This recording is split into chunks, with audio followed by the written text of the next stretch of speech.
So I just went to the toilet and then someone knocked on the door. So I came downstairs and I feel conned, okay?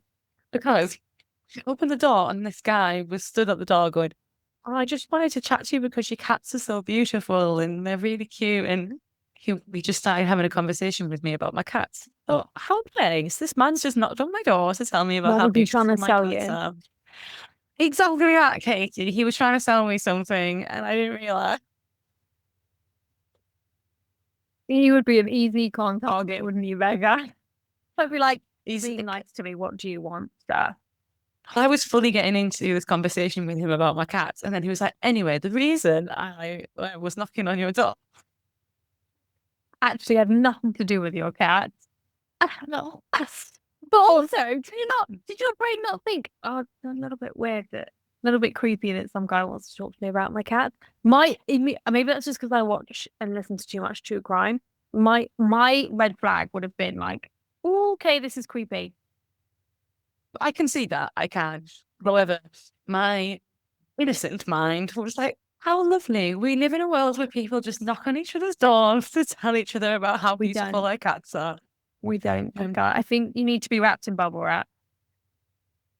but anyway, he's trying to sell me milk and other products. Um, yeah. Milkman. And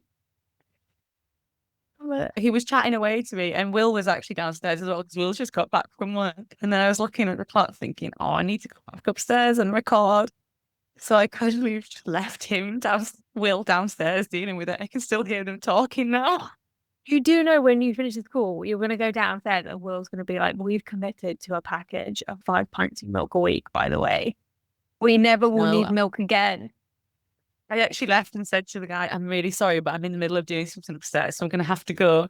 And then I kissed Will and went, I trust you to make whatever decision it is. I'm really looking forward to the outcome. We're getting a milk delivery tomorrow. And for the rest of your lives. Oh, anyway. The outcome does Mhm. kind of tie into magical thinking, which is what we're talking about today. Because magical thinking can be kind of investing in a certain outcome that may or may not be realistic. Yes. I like how you like started off with that segue with so much confidence. And then as you started, doubt set in. You were like, I'm actually not sure if this is a So link, but I've I committed have now. been given the line, been given the mic, and I had to follow it through. I think I Yes. probably could have worded it better than that. We can always think we've worded something better. I am the queen of that. So, yes, magical thinking is what we're talking about. I would define it as having having a belief that what you do or how you think, like your thoughts, your actions can influence like the outcome of something.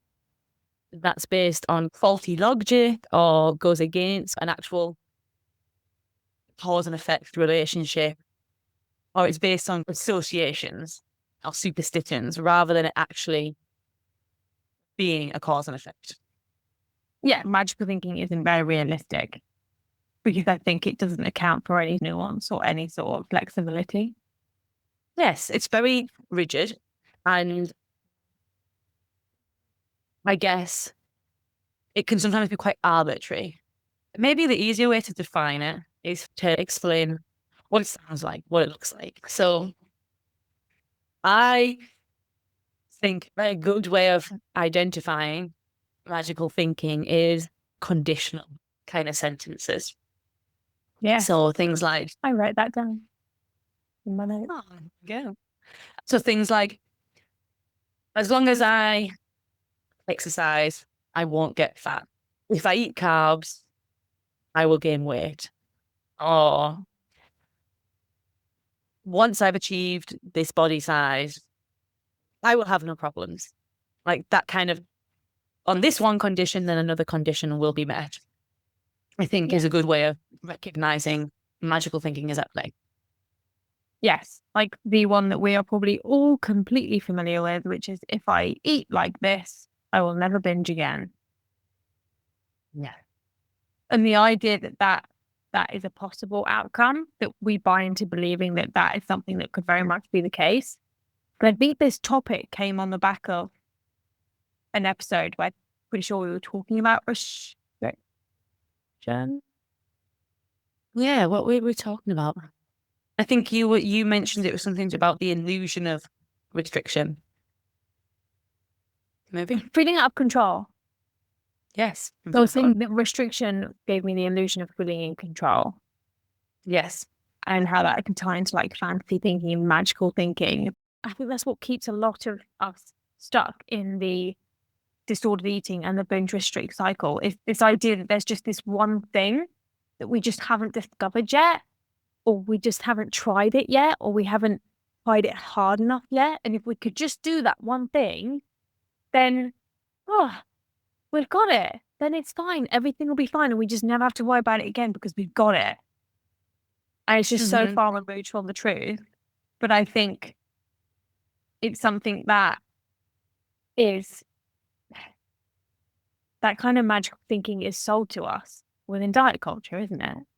With Yes. transformations and the Do this in my notes too. it's like one mind.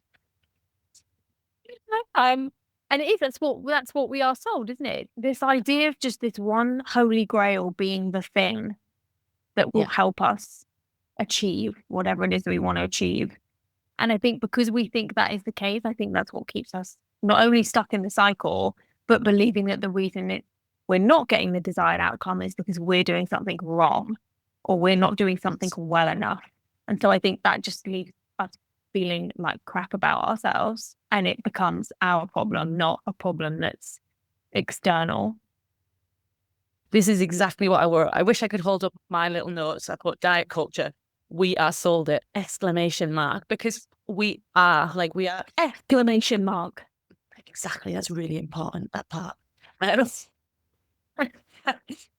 But we're sort of, if you look, you can see trends with when certain diets are really popular. We go through the cycles of there's been the Atkins diet, the grapefruit diet, the Dukan diet, the paleo special K. Gosh, you can name hundreds of diets that have had their moment. And it's part of that. That is, we're falling into that magical thinking of, if I follow this diet, then I will get the body that I want. All my problems will be solved.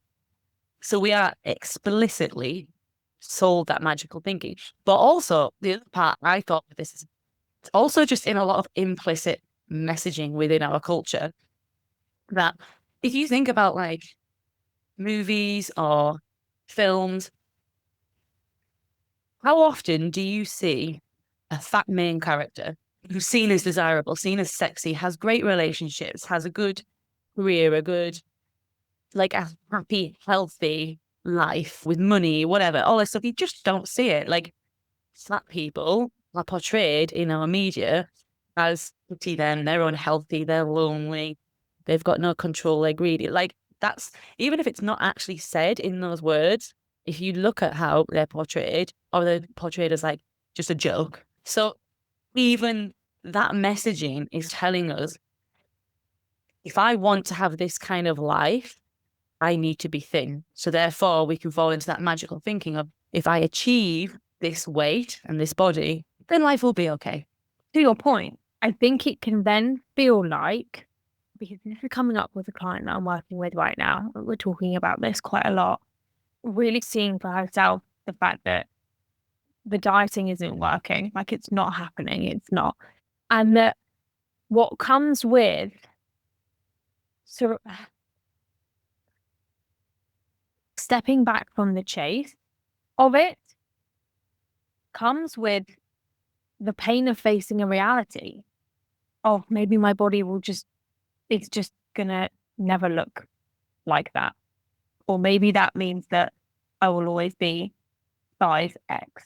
Maybe this means that this thing that I've been holding a lot of hope on and perhaps holding back in life for, if that's not a reality of mine, if that's not something that's possible for me, then what am I left with? And I think that for some people can be more painful than just staying in the rat race. I think this is why for a lot of people it can feel like the safer thing to do is to keep trying, because not trying can be far more painful. When you say that's not her reality, do you mean like the body or that life? Because people can live in fat bodies and have good lives and be healthy and be happy and be loved and be desired. I'm talking about like the process of the breaking of that. I think Right. sometimes what can keep us stuck, like for me, because it was like, if I don't have this body, then it means I can't have this life, because that's how it's been sold to me. So that's what kept me going, rather than actually thinking, but maybe it has nothing to do with my body. Maybe these things are available to me, but there can be this kind of messy, like untangling of all of that to realize, oh wait, hang on a minute. I can still have these things. I can still live a life that's the way I want it to be. Not in a fantasy kind of way, but like those things are still available. But I think until you reach that point, there can be that kind of middle messy transition-y phase where you're kind of like, but this is what I always thought it would be. And if it's not that, then surely, again, kind of with the like extremism thinking, like it's either going to be this or it's going to be this, and it's figuring out, but there's actually a middle ground where it's like you could actually have all of those things and it doesn't have to be dependent on your body.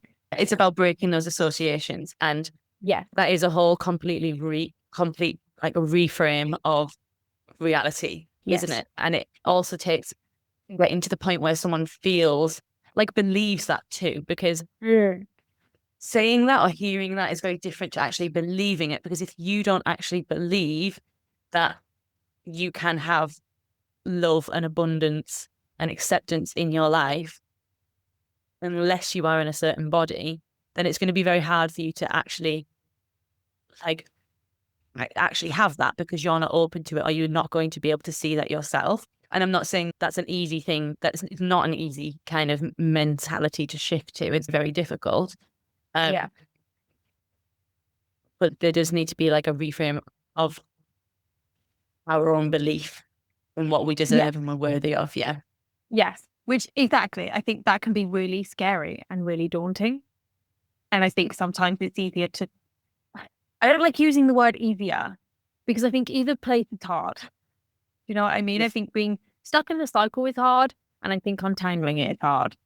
And also staying out of that is hard as well, because I think it does require like a conscious awareness of what we're being like subjected to. Yes. Yeah. To not pull back into those beliefs because they're so pervasive. Thinking about the magical thinking for me, I think I felt comfort in the promise of something, because I think that I definitely have this underlying current of feeling less than, or feeling like I don't have a lot to offer. And so the magical thinking that primarily showed up with my body, with the idea that if I did a certain thing, that I would look a certain way and it would be the perfect way to look. That's just how I would be. And the magic thinking was a bit of a cushion for me to land on, because it was like this promise of, it doesn't matter if you're not good enough or if you don't have these other things, because you will have the body, you will have the perfection of that. And I also had this idea that it would be effortless as well when I had this body, that it would just happen.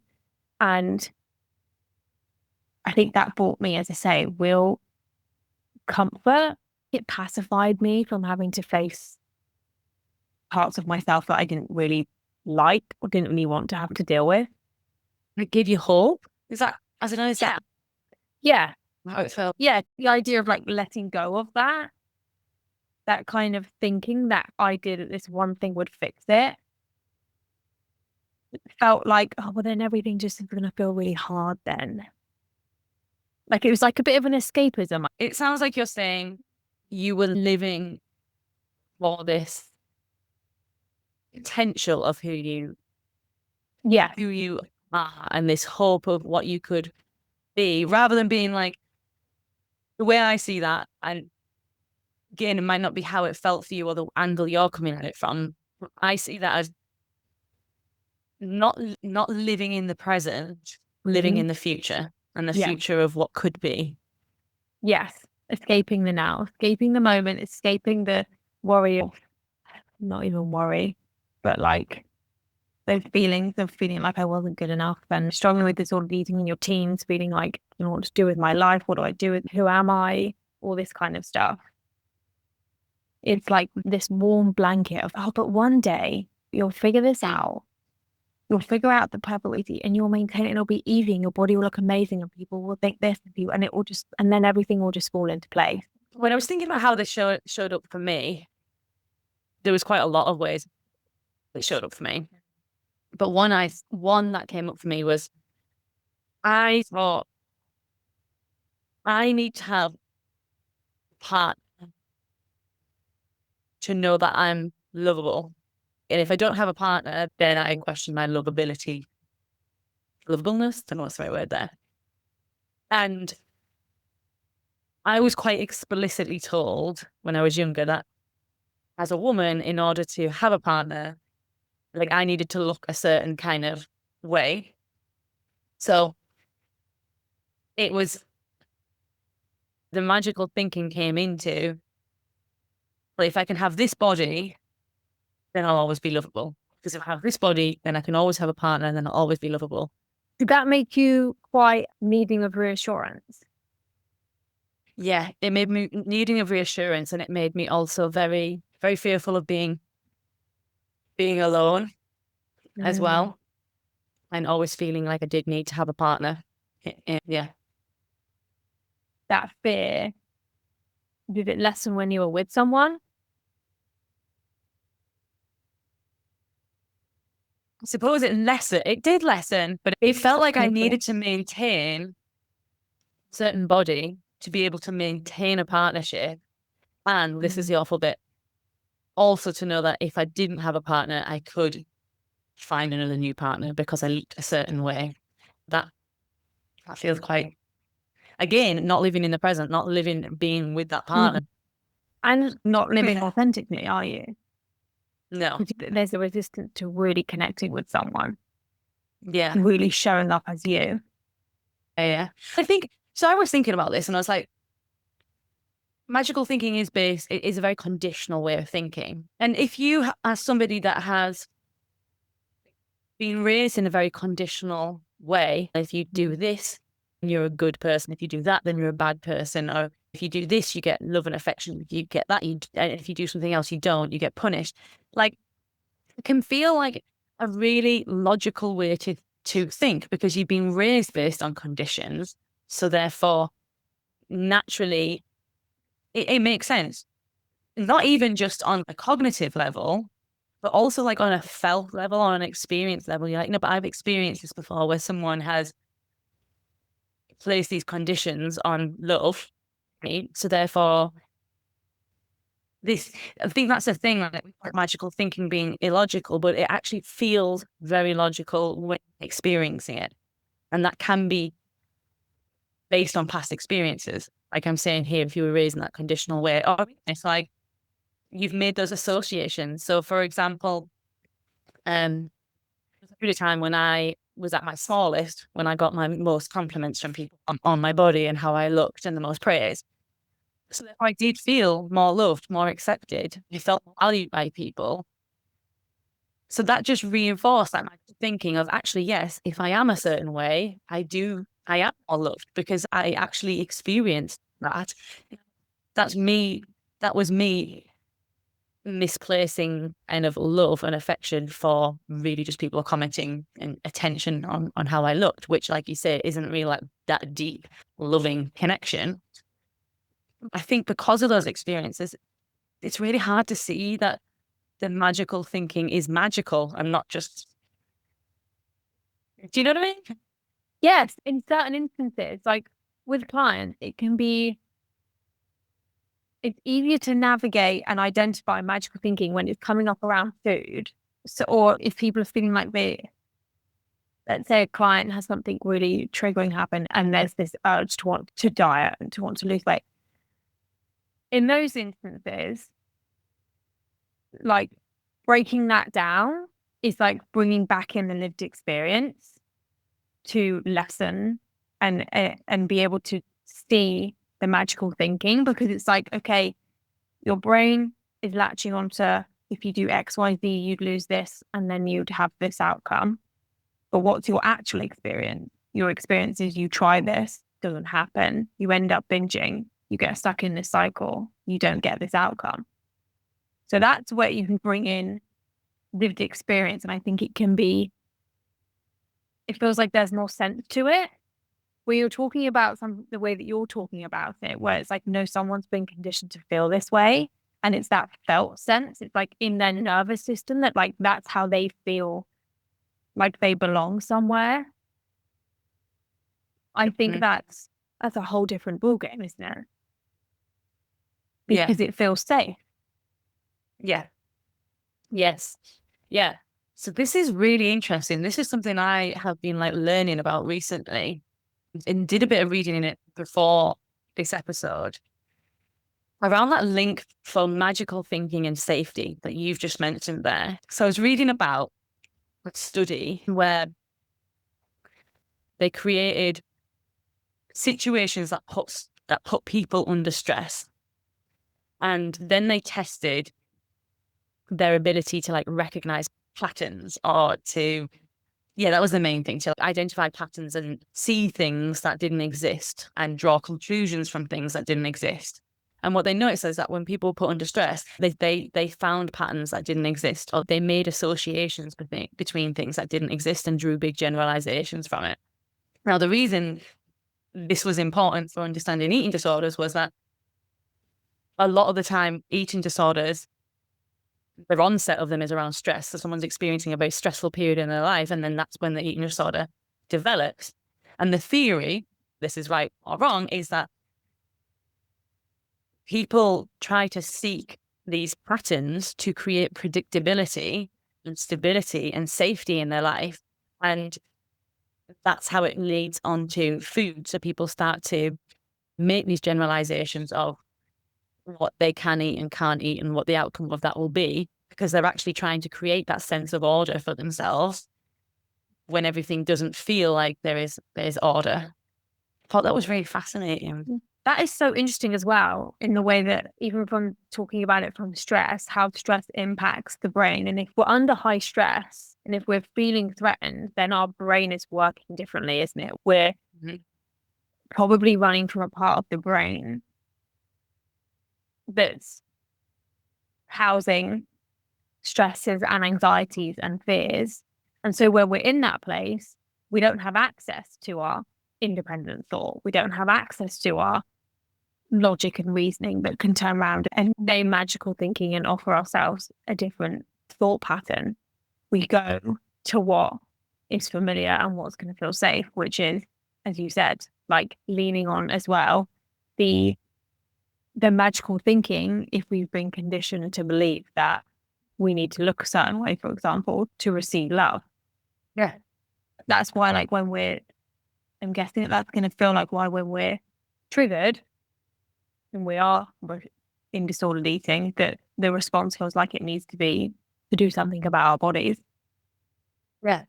Yeah. Like when we're feeling stressed or threatened or unstable or in chaos, we are more susceptible to going to placing these conditions and rules around our bodies and fall into that magical thinking. If you're under stress and your brain is naturally trying to identify these patterns and predict things about the world to create a sense of order, if you look around and okay, like I see everyone in the media who looks like this is given this kind of life, and everyone who's given this kind of body is given that kind of life, then that's the pattern you've identified, and that's what you're going to try and follow. Yeah. Or if you can think, even in that situation, you start to recognize patterns from the past in your experiences of when you looked a certain way or ate a certain way or moved in a certain way, you've got this kind of response, then your brain is also going to latch onto that as something to gives you safety. I think it's very fascinating. Yeah. Yeah, I can go more into the existential side of it. Like, this is how it's always going to be. Nothing's ever going to change. And it's that similar, like being set on this outcome that Yeah. allows no room for flexibility. The other thing I thought about this was I was thinking about when I've worked with clients who are in like larger bodies, and by BMI standards, they are classed as overweight or obese or whatever label stuck on them because their BMI. And with these clients, I've noticed that there's this kind of feeling of if I could get to this BMI, then I would be healthy. It doesn't matter actually how they get to that BMI or what behaviors they do to get to that BMI. The belief is that if they get to the BMI, then they will be healthy. And that's a magical thinking. But that is very reinforced by actually having these categories of this category is like underweight, unhealthy. This category is like average. This is healthy. This category is overweight. It's unhealthy. That's what we are told. And that's what doctors are telling people to do as well. They're encouraging them to get to a certain BMI without really looking at their health, the person's health in the body that they have right now, and without actually thinking about how that person might be getting to that place. So it's very much reinforced.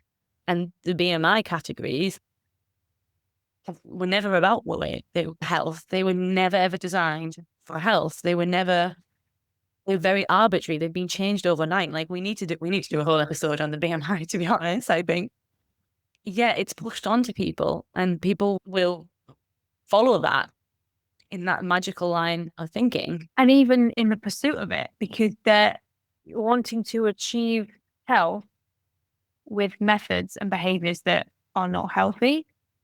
Mm-hmm. So like, how do you achieve an outcome if the process goes against the outcome? But again, the brain, especially when I imagine like clients in those situations, there's a desperation there. There's fear, there's worry, there's weight stigma, lack of support from doctors if you are living in a larger body, and to then feel like this is just what I have to do. And the goal is just getting to the outcome, regardless of what it takes to get there. So I've got a friend who we weigh about the same, actually. Looks slightly different on us because we're different heights, different body compositions, just different shapes, but we weigh the same. And according to the BMI, I'm classed as overweight. Okay. And she spoke to a doctor recently over the phone, okay, not in person. And they said to her over the phone, yeah, you're classed as overweight. You need to lose weight. Now, they didn't do any blood tests to check anything like that. They didn't do any physical tests on her. What is her blood pressure? None of this. They asked a couple of questions about what she ate. It was quite limited, but encouraged her to lose weight to get into a healthy category. So she feels like that she needs to lose weight to be healthy. And that's the belief. When she gets there, she'll be classed as healthy. Right now, she's not. But what that's going to lead her to do, or has already started to lead her to do, is things like restricting some of her food, moving more. So she's like putting more stress on her body, but not fueling her body as much as it needs to. And she is thinking about, her focus has gone more onto like quantity size rather than, I guess, like a focus on nutrition or anything like that. And obviously there's this, just the stress on her of feeling like she needs to lose weight. And they are all like not very health promoting behaviors when you think about it, like stress, restriction, to get to this point of a certain weight. Whereas I am of the same weight and don't have that belief that I need to lose weight or that I need to do certain things to be quote unquote healthy. And I'm not saying that I'm healthier than her or I'm better than her or anything like that. But it's just really fascinating to see that the belief that we both have around weight and health and what that means, and really is really shaping each of our realities. That's really infuriating. But like, you're right in that we have our own experiences that shape our beliefs, don't we? And I think I'm the same as you. When I have to do like a blood pressure and all that stuff, I get flagged as being overweight. And the first time it happened, it really threw me. It really bothered me. And I had like a follow-up email from the doctor about here's what you can do to lose weight. And again, no phone call, didn't ask me anything. Didn't ask me about my stress levels, what's going on in my life, how am I sleeping, or none of that.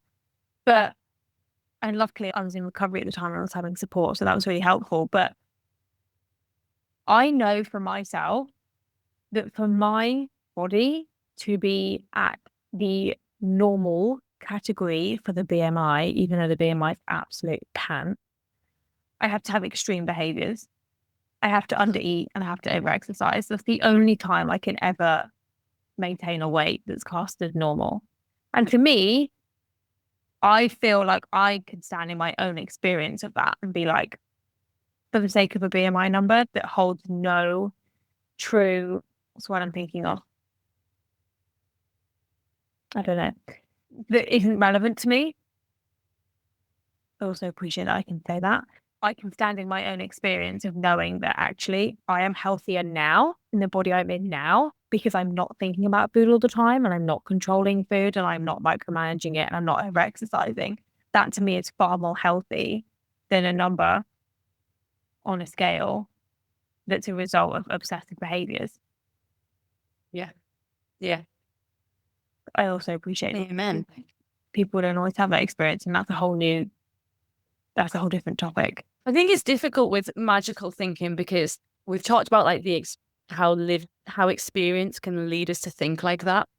So, for example, one magical thinking path or train of thought that I had was that if I ate carbohydrates, I would gain weight. Now, that is magical thinking because no one food actually has a magical power to make you gain weight or to lose weight. My classification of magical thinking, that is basically giving something more power than it actually has. That's ultimately what is at the core of magical thinking. But what would happen is I would restrict carbs because I thought that.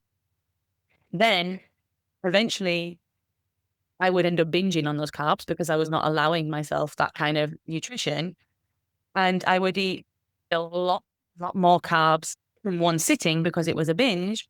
And then the result of that would be like after that, I would be bloated. When you eat carbs, you do hold more water in your body. So you do temporarily look and on the scales show that you've gained weight, even if that is only temporary because of the way that your body holds on to water with carbs. So then I would be like, oh, okay, so that just proves my point that when I eat carbs, I gain weight. So that's just going to reinforce this magical thinking.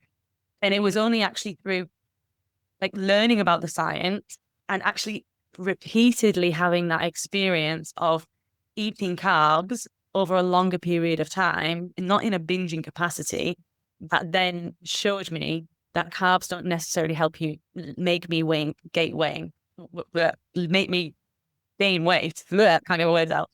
But if I had not allowed myself that period to really unlearn that through experience, if I focused on the short-term experience of the binge, then I would still fall back into the magical thinking. So it does require time and patience to unlearn these things through experience. Yeah, because I think it becomes a way of, as you said, it's a way of establishing control. For me, it was something that I leaned on for hope in some ways. And it's a way that we can cope when things feel a bit all over the place. Would you say that when you were in your disordered eating, could you recognize it as magical thinking or is this hindsight?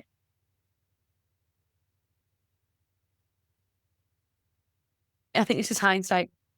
Yeah. Until I started doing the recovery process and then started doing the unlearning that through experience, I genuinely believed it at the time. I didn't see it as a magical thinking. I thought it was logical and factual. And yeah.